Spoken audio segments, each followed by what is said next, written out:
A Kauai couple is facing criminal charges after getting on a plane knowing they were COVID positive.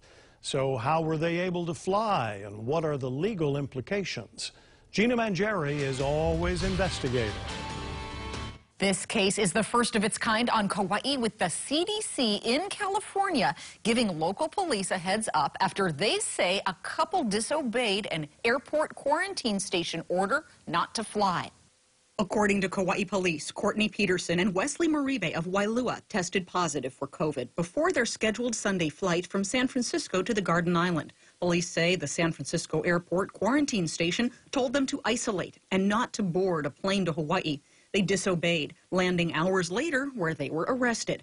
Kauai police tell me they were told by the CDC that the couple was on the flight. So I asked United Airlines how were they able to board despite a CDC quarantine station order not to. United told me prior to traveling, all United customers are required to complete a ready-to-fly checklist acknowledging they have not been diagnosed with COVID-19 in the last 14 days. We are investigating this matter to further assess these passengers' ability to fly on United in the future. After being taken into custody at the airport, they were booked for reckless endangering in the second degree at the Lihue police station by officers wearing gloves, a protective gown, and combination mask and safety shield. Mugshots were taken outside as a precaution. They both posted bail of $1,000 each. A 4-year-old traveling with the couple was released to a family member, and Child Protective Services was notified.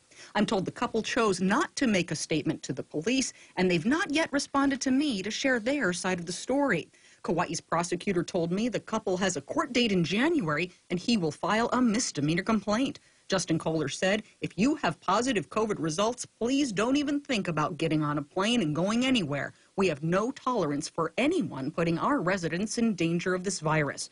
I asked legal experts for their take on the unprecedented move. Well, this would be a very unusual application of reckless endangering. Any crime in the state of Hawaii, all the way from murder to something just like stealing a candy bar from a store, requires proof of a person's state of mind. And so I think that's actually a very relevant thing. Others point out the act in question, boarding the plane, took place in California.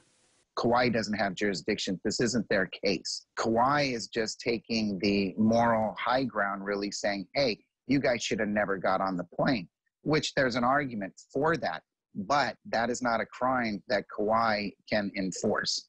Health officials say no one should be flying knowing they're COVID positive. National CDC requirements, this isn't unique to Hawaii or Kauai, are that if you are tested positive, confirmed to have COVID-19, you are required to be in isolation for 10 days. Clearly, getting on an airplane is not consistent with being in isolation. So this was in very clear violation of national guidelines and any local health department guidelines in the country.